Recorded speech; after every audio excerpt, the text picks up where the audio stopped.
As pessoas são mais ricas, sabe? Eles têm um plano médico melhor. E eles vão em um hospital melhor.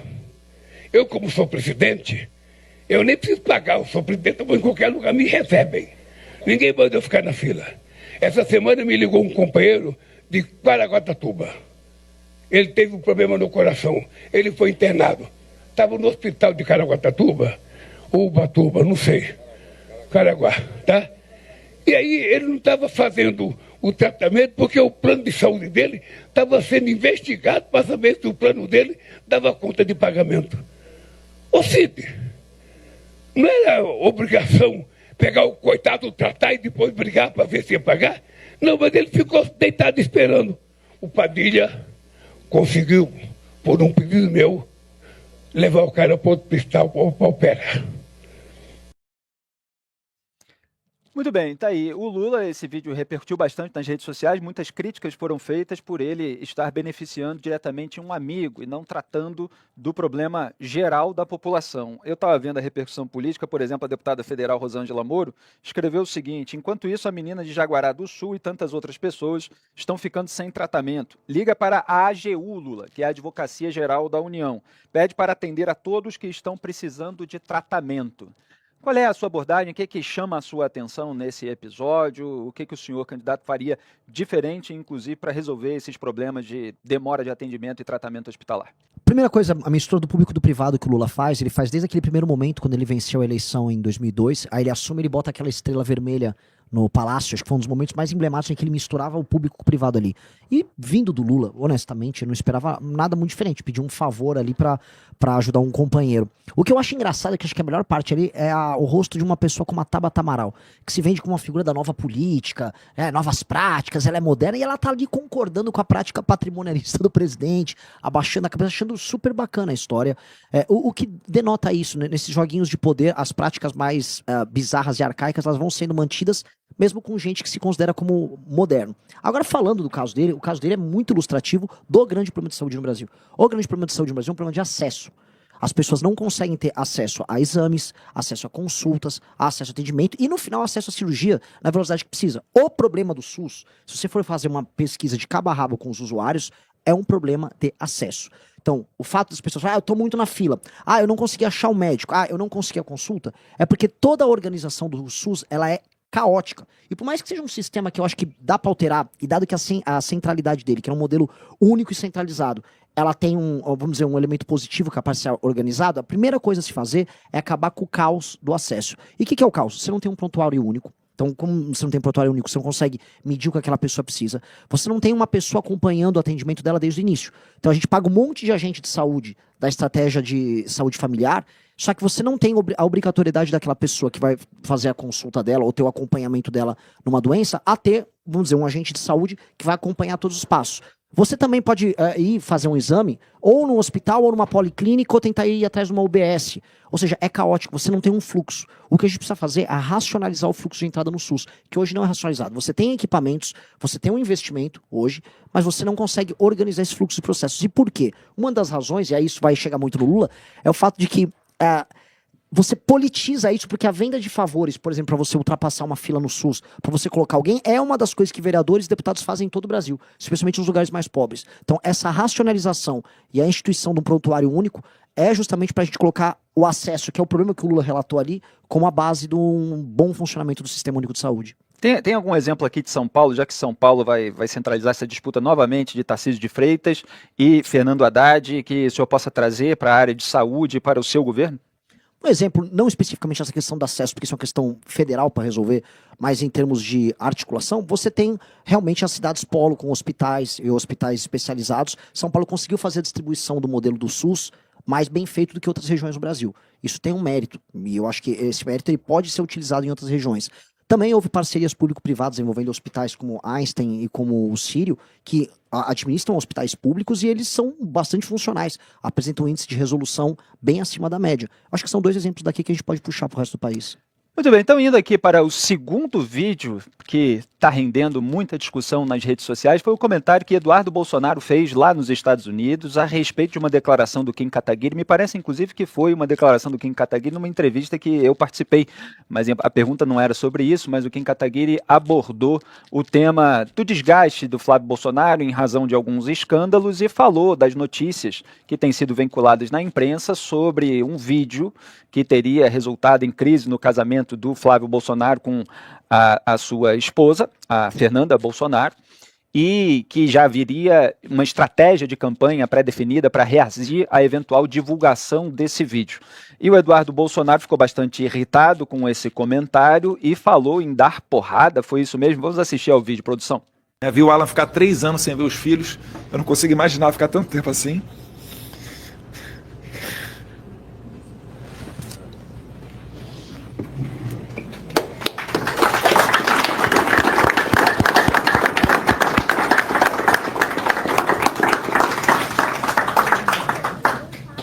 A gente é velho, a gente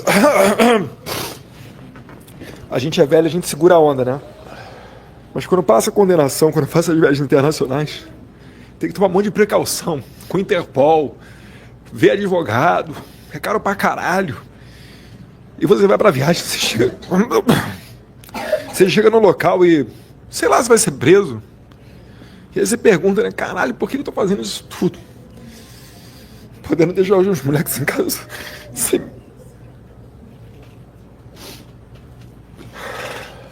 sem poder ver o pai.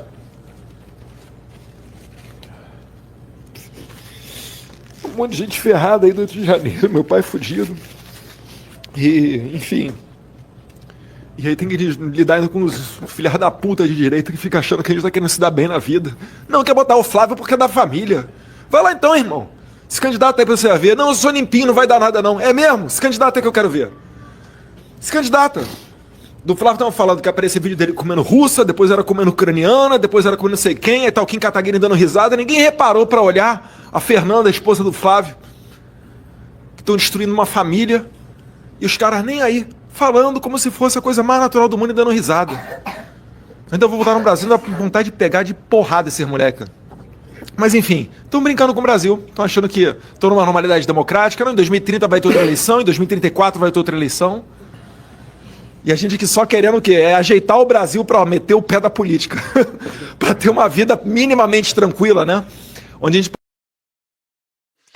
Tá aí o Eduardo Bolsonaro lá nos Estados Unidos se referindo ao pessoal do MBL, agora Partido Missão, especificamente ao deputado federal Kim Kataguiri, que participou hoje cedo, além da notícia, comandado aqui pelo Paulo Matias, na Matias TV, já deu uma resposta para o Eduardo Bolsonaro, mas eu queria ouvir o senhor, candidato. Esse pranto, inclusive, do Eduardo, comove o senhor? Comovente, um cara que está recebendo todos os investimentos possíveis para entrar na indústria cinematográfica lá nos Estados Unidos, vivendo naquela casa humilde que ele vive, rodando a Casa Branca todas as vezes possível, visitando o presidente da República dos Estados Unidos. Esse cara tá vivendo um drama enorme. Quando eu vi ele indo assistir jogos de futebol americano, indo lá para rodeios, toda a dor, você podia sentir pela câmera a dor no rosto dele, da esposa dele. E aí ele vai e faz. Ele tá reclamando, tá chorando. Eu não consigo ficar sendo irônico com uma palhaçada, é uma patifaria. Ele primeiro disse que ele tá só querendo lutar pelo Brasil, né? E aí depois sair da política. Pô, eu entendi, Eduardo. O seu lutar pelo Brasil redundou em tarifaço. Recentemente ele disse que a coisa mais importante de colocar o Flávio como candidato era para ele poder voltar ao Brasil. Ou seja, eles não conseguem esconder que a grande disposição deles é apenas a defesa dos interesses personalíssimos da própria família. E isso já foi percebido por todo mundo. Eles perderam a liderança dentro do próprio bolsonarismo. Basta ver a própria Michelle, porque eles são mas tão egoístas, que ninguém consegue mais aturar. Eu fui visitar setores ao redor do país, empresariado também, que foi bolsonarista por algum momento. E esses setores já avisaram, não tem jeito, esses caras são os seres mais egoístas que existem, eles vão botar tudo a perder para apoiar esse Flávio Bolsonaro. Esse Flávio Bolsonaro sabe que vai perder a eleição, mas dane-se, pra eles o Lula fica, porque pra eles isso é apenas um negócio de curto prazo. É um negócio de curto prazo, é dinheirinho no bolso, igual eles fizeram lá com o Vorcaro, e jogo que segue. Aí essas ameaças que ele fez aí, ele nem, foi o que quem disse, ele nem, vem pro Brasil fazer. Por que ele não vem pro Brasil? Um baita de um assustado. Vem pro Brasil fazer ameaça. É que a real mesmo, é que ele ama estar nos Estados Unidos. Ele é um deslumbrado, ele gosta de ficar circulando com o segundo escalão da Casa Branca, o Trump deu bom dia, o Trump sabe meu nome. Então pra ele é uma coisa meio... Pra ele é um deslumbrado. O Eduardo Bolsonaro é um. Desculpa o que eu vou falar aqui. É um caipira na pior acepção do termo. Entendeu? É um deslumbrado. Aí mexeu com o Chico Graziano, que ele se diz caipira aqui, não é nem que ninguém chame pejorativamente. O caipira. Muito bem, então depois dessa resposta sobre o segundo vídeo que está gerando muita controvérsia nas redes sociais, a gente parte para o terceiro, que é mais específico sobre a pesquisa Atlas Intel, que foi divulgada, em que o Renan Santos aparece com 7,8% na terceira posição. E o analista Pedro Doria, numa participação num programa na internet, ele fez uma análise de que os rapazes do MBL descobriram uma maneira de manipular a pesquisa Atlas. Vamos ver exatamente como ele explicou isso. Tem o vídeo, produção, pode rodar. Mas é aquela coisa do MBL, né? Eles fazem política como moleques. E a maneira de fazer deles é trapacear, é criar situações e eles descobriram uma maneira através da qual eles conseguem manipular a Atlas. Renan Santos, ele falou ali de grupos de Discord, de algoritmo, enfim, deu uma explicação técnica, não vou reproduzir aqui, mas ela está disponível aí nas redes sociais para quem quiser acompanhar esse debate. O que o senhor tem para responder, para explicar? Existe algum tipo de movimento dentro do Partido Missão, do MBL, para, vamos dizer assim, buscar ser o entrevistado na pesquisa Atlas ou algo nesse sentido? É bem ridícula a acusação dele. Eu assisti ali, eu tentei entender. Primeiro, ele vai gaguejando, ele vai balbuciando e ele só faz um exercício de vontade. Olha, eles são moleques e moleques são trapaceiros e eles trapaceiam na pesquisa Atlas. Ok, prove. Assim, a gente já está no momento, a gente está indo para o período eleitoral.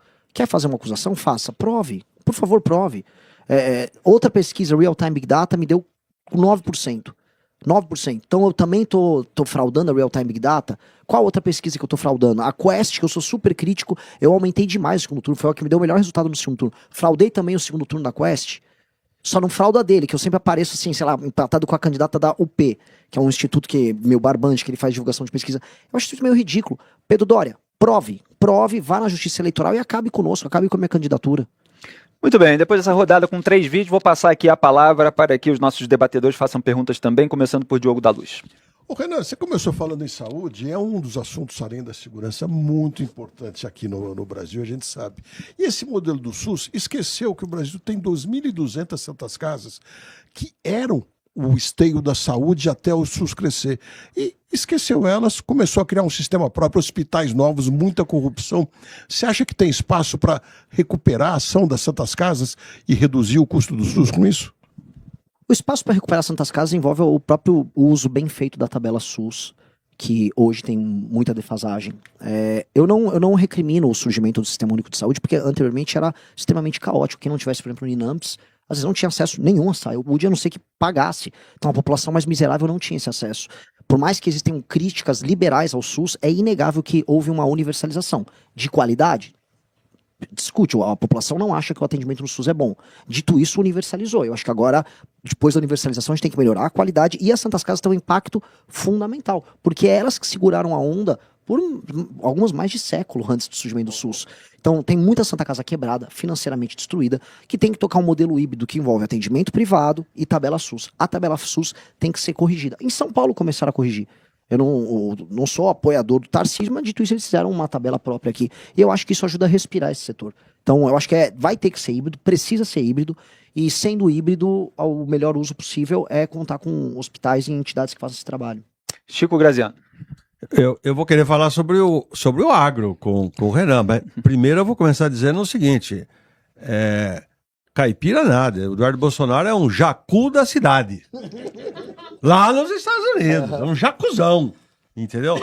Daqueles bem mesmo, entendeu? Então, ponto, limpei o negócio do caipira. Escuta. Te joguei uma cutucada. Eu sei. Você viajou ao Mato Grosso, você foi ao Mato Grosso do Sul, depois eu vi você lá no Rio Grande do Sul com a turma que produz fumo e hortaliças. Quer dizer, você está andando, está fazendo aquilo que nós da roça gostamos. Você está amassando barro. Isso é bom, porque a gente gosta de amassar barro, mas gosta de ver os outros amassarem barro também, porque esses caras que muitas vezes se metem a fazer coisas importantes do Brasil, não amassa barro, né? Então, quero falar do agro. Qual foi, o que você recolhe? Eu sei que você gosta desse tema, ok, mas o que você recolheu dessas viagens? Porque a impressão que dá aqui na nossa São Paulo, né, é que a turma, assim, vamos dizer, a chamada opinião pública, jornalistas, artistas, desculpe aqui ter jornalista bom, né, economistas, parece que eles chegam a desprezar um pouco a força do agro brasileiro, não só do ponto de vista econômico, mas vamos dizer também, Renan, cultural, talvez. Qual que é a sua... O que você recolheu dessas viagens aí? De fato, em praticamente todos os lugares que eu viajei, eu fiz questão de guardar em todos os estados um espaço para o agro. Mesmo, sei lá, Rio Grande do Norte fui ver fruta. Maranhão fui ver a parte do Mato Piba, a parte da soja e do milho. Todos os lugares eu também fui tratar de agro. E o que dá para perceber é que o agro é quase sempre o bolsão de riqueza dos estados. Antigamente, até os anos 50, quando você tinha o êxodo rural, o campo era muito pobre, o campo era miserável e as pessoas estavam prosperando na cidade. O Brasil inverteu isso hoje. Hoje o litoral nosso é pobre, o litoral é decadente. Tem coisa hoje mais decadente do que a situação do Rio de Janeiro, a situação de Salvador. São Paulo mesmo hoje é uma cidade plenamente decadente, culturalmente decadente e economicamente decadente. Então o agro venceu esse jogo. Houve uma grande virada de jogo. Eu não vi nada mais otimista e desenvolvido no Brasil do que o Mato Grosso. Eu voltei completamente Mato Grosso das ideias.